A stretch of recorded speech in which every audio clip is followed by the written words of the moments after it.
Imagine this. You walk back to the land you've owned for years. The soil beneath your boots carries your family's history, your sweat and your pride. But the moment you step through that gate, someone who doesn't even know your story calls the police on you.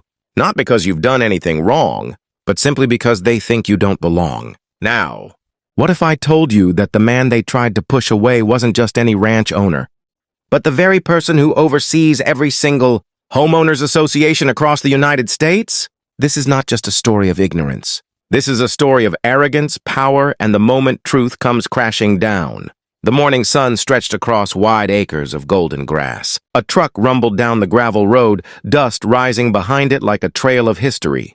Inside sat David Miller, a man in his late 50s, rugged, calm, and carrying the weight of countless decisions on his shoulders. For years, this ranch had been his retreat, his safe space, a place away from boardrooms, away from endless HOA meetings, and away from the noise of politics. He had been gone for a while. Work had kept him in the city, but today, he finally returned to the land he loved. As he parked his truck near the wooden gate, he stepped out, breathing in the crisp air. His boots crunched against gravel. This was his sanctuary. But little did he know, trouble was waiting. "Excuse me! Hey! What are you doing here?" David turned to see a woman standing near the gate. Early 40s, stern face, arms crossed, clipboard in hand. She was the very picture of what the neighborhood called a Karen, the type who never minded her own business, always on the lookout for someone to lecture. "This property is private," she barked. David raised an eyebrow. "I'm well aware. It's mine," the woman scoffed. "No, sir. That's not possible. The owners aren't here right now." "I know exactly who lives here. You need to leave before I call the authorities." David could have argued. He could have pulled out the stack of papers that proved ownership. But instead, he stayed calm. This wasn't the first time he dealt with power-hungry HOA representatives. He knew the type. They thrived on control even when they had none. But this time, she had no idea who she was speaking to. "Look, ma'am," David said, voice steady. "I've been coming here for years. I don't need anyone's permission to be on my own land." The woman shook her head furiously. "I am the head of the HOA here, and I'm telling you this isn't your property. We don't allow strangers hanging around. You better leave before I make a call you'll regret." Her hand moved toward her phone. David's lips curved into the faintest smile. Not arrogance, just patience. "Go ahead," he said softly. "Do what you think is best." And with that, she dialed. Within minutes, the distant wail of sirens echoed down the road. Dust swirled again as a police cruiser pulled up, lights flashing in the morning sun. The officer stepped out, hand resting on his belt, eyes scanning the scene. The woman wasted no time. "Officer! Thank goodness you're here. This man is trespassing on private property. He refuses to leave!" David said nothing. He leaned against his truck, arms folded, watching the story unfold like a play he'd seen 100 times before. The officer turned to him. "Sir, do you have any identification?" "Any proof you belong here?" David's voice was calm. "I do. But before I show you anything, maybe you should ask her a simple question. Who do you think owns this ranch?" The officer looked confused. "Well, according to her, you don't." The woman smirked, arms folded. She thought she'd won, but she was about to learn a lesson she would never forget. And right there, in that quiet standoff between a woman too arrogant to check the facts and a man too powerful to even raise his voice, the stage was set for one of the most unbelievable reveals in HOA history. What happens when you call the cops on the very man who runs the system you worship? Stick around, because this story is only getting started. The stage was set. The flashing red and blue lights painted the gravel road like a battlefield. On one side stood the woman, her chin high, arms crossed, certain she was protecting her neighborhood. On the other side stood David, calm, collected, leaning against his truck, carrying secrets she could never imagine. This was no longer a simple misunderstanding. It was a test of truth and patience. The officer adjusted his hat and stepped closer. His eyes moved from the woman's angry expression to David's calm stare. "Sir," the officer said firmly, "I'm going to need to see some proof. Do you live here? Do you own this property?" Before David could answer, the woman cut in. "Officer, I already told you. He doesn't live here. He's trespassing. I know the people who own this ranch. I keep records. I manage this neighborhood. You can trust me." Her voice was sharp, almost triumphant. She thought she had already won. David, however, didn't flinch.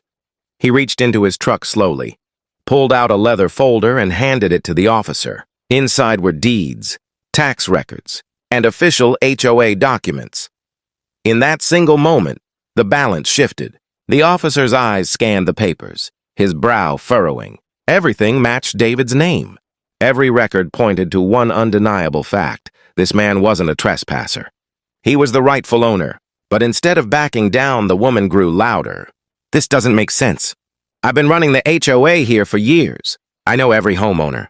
You can't just show up with papers and expect us to believe you. This has to be fake!" David tilted his head, almost pitying her. "Ma'am, maybe you should ask yourself, how much do you really know about the HOA you claim to lead?" The officer glanced at the woman, his patience thinning. "Ma'am, these documents are official. They're legitimate. It seems this gentleman is exactly who he says he is." The woman's face turned red, but she refused to yield. Sometimes pride is louder than truth. Instead of accepting reality, she clung to her version of control, not realizing that the storm was about to break right over her head. Because what she didn't know was that David wasn't just another ranch owner. He wasn't just a homeowner. He was the overseer, the man who sat above every HOA board in the country, the person who had the authority to make or break her position with a single phone call, and he was about to remind her of that, slowly toward the officer and the woman. His voice was low, steady, but carried weight. "Officer, I appreciate your time, but I think there's something this lady should understand. You see, while she's been busy running her small corner of the HOA, I've been managing something a little larger. I don't just own this land.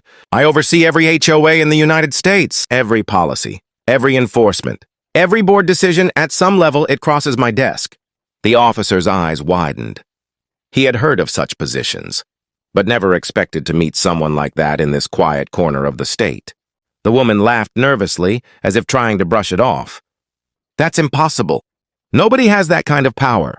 David smiled faintly. "Ma'am, I assure you it's very possible. And you've just called the police on the one man who could rewrite the very rules you think you're enforcing." Her jaw dropped. For the first time, her confidence faltered. The clipboard in her hand trembled. The officer, realizing the gravity of the situation, stepped back, giving David space. The silence that followed was deafening, and in that silence, her empire of arrogance began to crumble. She thought she was the law. She thought she was untouchable. But the truth? She had just tangled with the very person who was the law in her world. But David wasn't here for revenge. He wasn't here to humiliate her. He had a bigger lesson in mind, and that would change everything. The truth was out. The officer knew it. David knew it. And now, even the woman, though she refused to admit it, knew her authority was crumbling.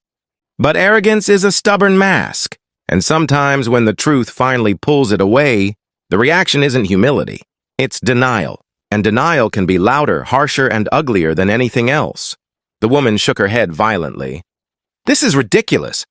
I don't care what papers he has. I don't care what he says. I am the HOA president here. I enforce the rules. And this," she pointed a shaking finger at David, "this man is trespassing.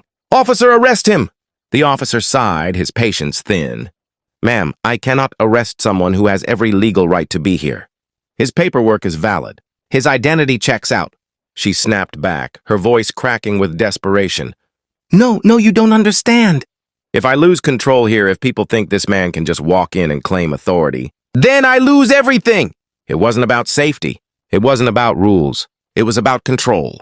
For years, she had built her little empire, telling neighbors what they could plant, what colors they could paint their doors, how tall their fences could be. She wasn't protecting the community. She was protecting her throne. But now the throne was shaking. David stepped closer, his voice calm but unshakable. "Ma'am, nobody's trying to take away your community. But you should remember, HOAs don't exist to give people power trips. They exist to serve homeowners, not to control them. I've seen hundreds of cases just like this.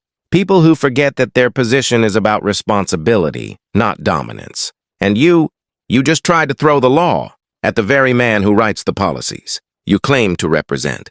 The woman froze. The officer looked between them, waiting. His words hit harder than any threat, because they weren't shouted. They weren't angry. They were calm, steady, undeniable. And when truth is spoken like that, it doesn't need volume. It doesn't need drama. It carries its own weight. Her eyes darted to the officer, searching for backup. But the officer only shook his head.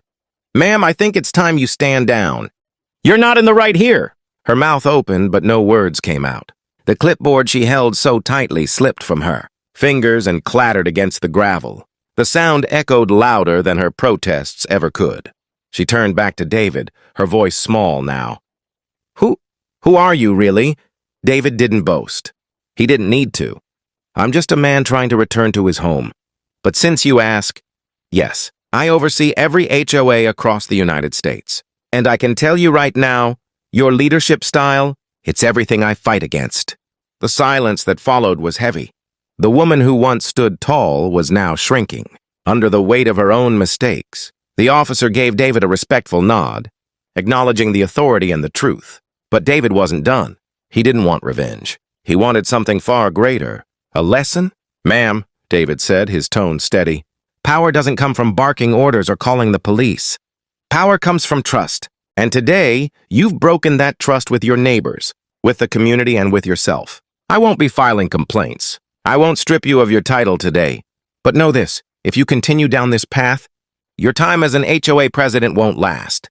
Not because of me, but because people eventually see through arrogance. They always do."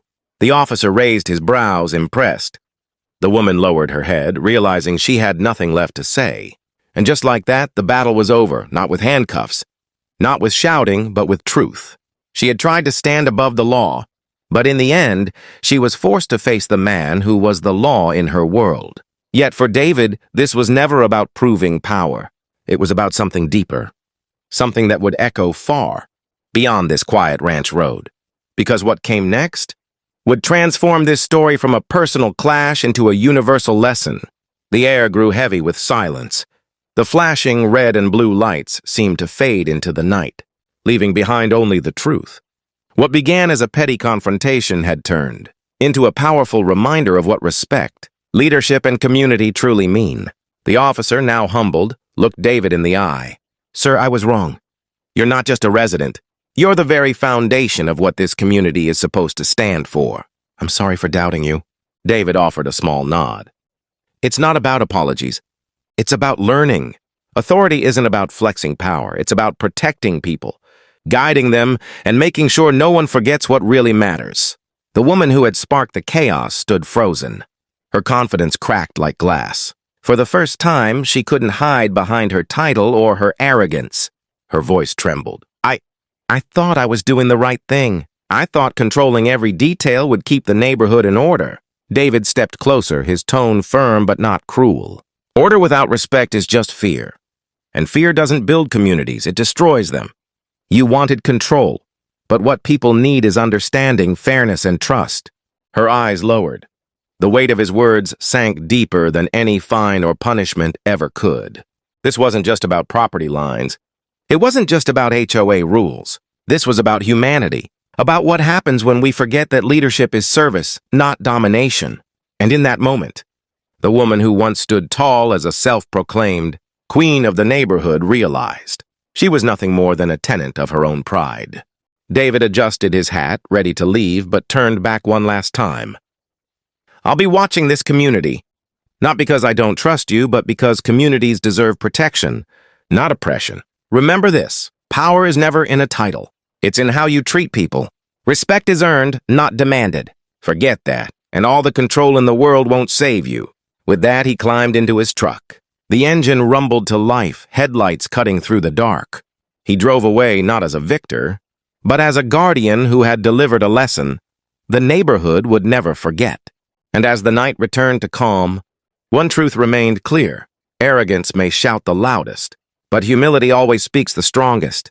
Because in the end, titles fade, positions change, and power slips away. But respect lives on. So now I ask you, what would you have done if you were in David's shoes? Have you ever been judged unfairly by someone who thought they had more power than you? Share your story in the comments below. I want to hear it. And if this story touched you, If it made you think twice about respect and leadership, then don't just move on. Hit that like button, share this video with someone who needs to hear it, and most importantly, subscribe to this channel for more powerful stories that reveal the hidden truths of everyday life. Because together we can build a community not based on control, but on understanding, unity, and respect. And that's the kind of power worth fighting for.